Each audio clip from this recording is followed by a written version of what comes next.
Okey, kita sambung balik kaitan dengan taubat. uh, Baik. Hikmah yang bukan hikmah, syarat yang keempat adalah berterus terang dan memohon maaf sekiranya melibatkan orang lain. Okey, 3 tadi, menyesali, berazam, menyesali, berhenti, berazam daripada melakukan kesilapan. Ini dosa dengan Allah Ta'ala. Okey, ini dosa dengan Allah Ta'ala. Dan kalau lagi satu lagi syarat adalah apabila kita dosa dengan manusia. Yang 3 tadi ni kekalkan. Tambah lagi satu adalah memohon maaf. Itu kalau kita berdosa, membuat salah dengan makhluk lain, orang lain, manusia lain, hamba Allah yang lain. Macam tu, baru Allah terima. Jadi tak settle dengan manusia, Allah takkan terima. Itu sangat-sangat susah sebenarnya kalau kita berdosa dengan manusia. Sebab manusia ni tak ada satu sifat Maha Pengampun, tak ada. Maha Pengampun hanya Allah Subhanahu Wa Taala sahaja. Baik. Bila kita dah bertaubat, bila kita dah ada niat taubat, mesti ada hikmah dia. Kebaikan taubat ni sangat banyak. Antaranya adalah memberi peluang kepada orang yang berdosa kembali ke pangkal jalan. Memberi peluang. Tak adalah kalau orang yang berdosa tu dia merasakan dirinya dah tak bermakna. Dan seolah-olah dia tak ada chance untuk nak jadi baik, dia nak dapat rahmat Allah, dia nak dapat syurga Allah, tak. Okey. Jadi bila adanya taubat ni sebagai peluang kedua untuk dia. Kalau yang orang kata apa, istilahnya peluang kedua lah. Okey, peluang kedua. Maknanya harapan, dia mempunyai harapan kembali untuk berubah, untuk jadi baik, untuk membuat perkara-perkara yang dia tak buat sebelum ni dan dia buat selepas dia berubah. Contoh macam tu. Dia memberi peluang. Yang kedua, memberi ketenangan hati kepada orang yang bertaubat. Dengan bertaubat ni kita dapat berasa tenang. Okey, kita dapat merasai ketenangan hati bila kita bertaubat dengan Allah Ta'ala. Terima tak terima itu mengikut kepada rahmat Allah Ta'ala, sama ada Allah nak terima ataupun tidak. Tapi kita, apabila kita dah menyesali perbuatan kita, itu adalah salah satu bentuk hubungan kita dengan Allah Ta'ala. Hati kita tu, kepercayaan kita tu dengan Allah Ta'ala. Maknanya segala gerak-geri kita ni bertepatan dengan Allah Ta'ala. Kita kaitkan dengan Allah Ta'ala dalam segala hal. Okey, baik kita buat baik ke, kita buat jahat ke. Maknanya bila buat jahat, kembali balik kepada Allah Ta'ala.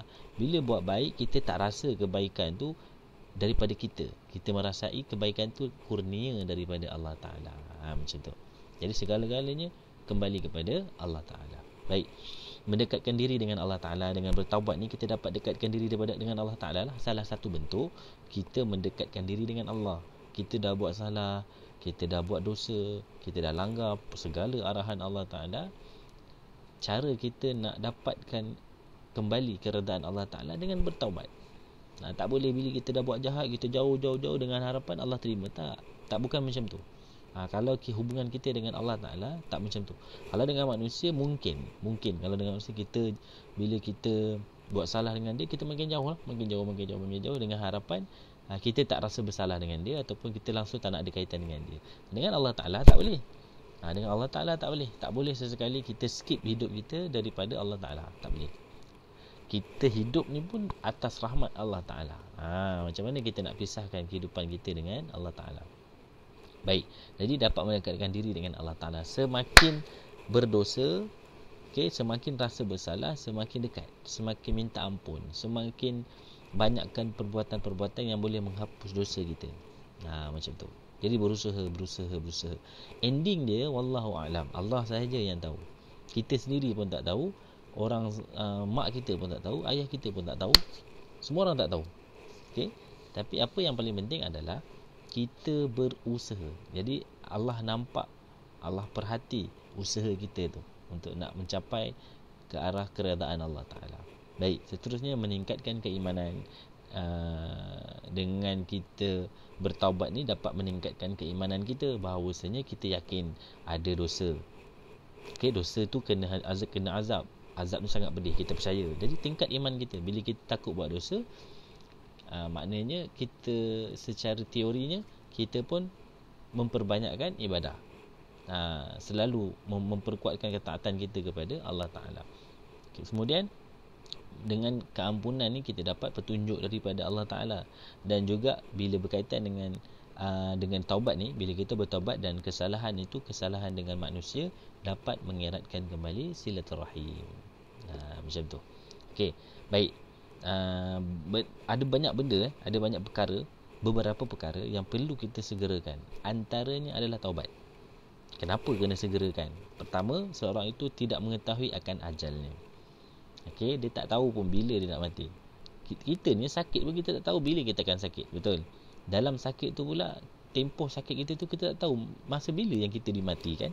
Masa bila yang kita dihentikan nyawa kita, dihentikan degupan jantung kita pun tak tahu. Wallahu a'lam.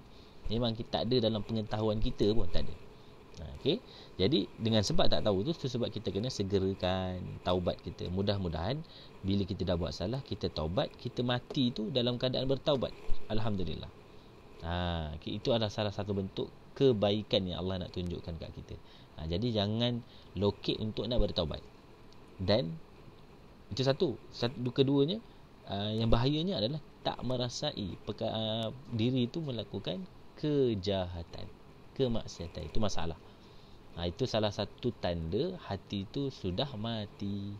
Dia tak dapat nak recognize, dia tak dapat signal yang benda yang dia buat tu dosa. Jadi alat yang untuk nak tahu tu adalah hati. Dia dapat kesan, oh aku buat salah ni, taubat. Tapi bila buat salah tak tahu yang dia tu buat salah, itu jadi masalah. Sangat-sangat bahaya orang yang macam ni. Baik, ajal tak tahu tu sebab kita segerakan taubat. Kedua, taubat orang yang hampir mati tidak diterima Allah Ta'ala.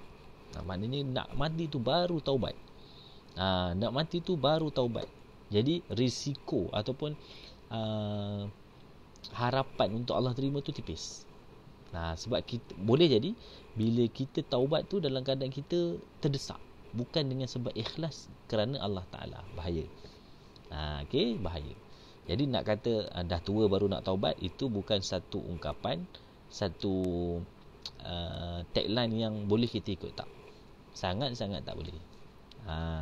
Seolah-olah kita tahulah umur kita berapa, dia boleh set time pula kan, nak taubat. Lepas tu boleh pula orang yang macam ni seolah-olahnya dia tahu ya Allah mesti mesti terima taubat aku punya. Boleh kita berharap sungguh-sungguh Allah terima taubat kita sebab Allah memang ada sifat Maha Pengampun. Tapi tak boleh kita mempermain-mainkan perkara tersebut. Okey, dengan menangguhkan taubat, tak boleh. Baik, supaya yang ketiga, supaya diri suci daripada segala dosa dan noda. Dengan taubat ni lah. Okey, dengan taubat ni kenapa kena perlu segerakan? Sebab untuk kita nak buat kebaikan yang lain, mesti kita kena hapuskan dosa kita dahulu. Okey, baru kita boleh buat ibadah yang lain. Baru kita rasa khusyuk untuk buat ibadah yang lain. Antara salah satu sebab solat tak khusyuk dengan adanya banyak dosa. Macam tu. Seterusnya, supaya taubat diterima Allah, itu sebab kena segerakan. Tak boleh ditangguh-tangguhkan soal taubat ini. Baik, terdapat juga tanda-tanda bahawasanya orang itu diterima taubatnya. Tanda-tanda. Dia bukan 100%. Ini tanda-tanda sahaja. Sekelumit tanda-tanda yang hamba Allah itu diterima taubatnya. Yang pertama, memperoleh ketenangan jiwa. Ketenangan jiwa yang bukan dibuat-buat. Memang kita rasa tenang. Buat ibadah tu rasa senang, rasa seronok. Bila buat, nak buat lagi. Itu salah satu bentuk. Maknanya Allah mempermudahkan urusan ibadah kita.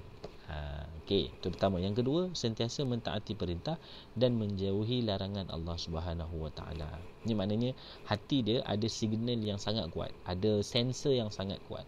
Bila dia buat baik tu seronok buat baik, khusyuk buat baik, bersungguh-sungguh nak buat baik, rasa bila nak buat baik nak buat lagi. Bila buat jahat pula, dia rasa takut sangat-sangat nak mendekati kejahatan.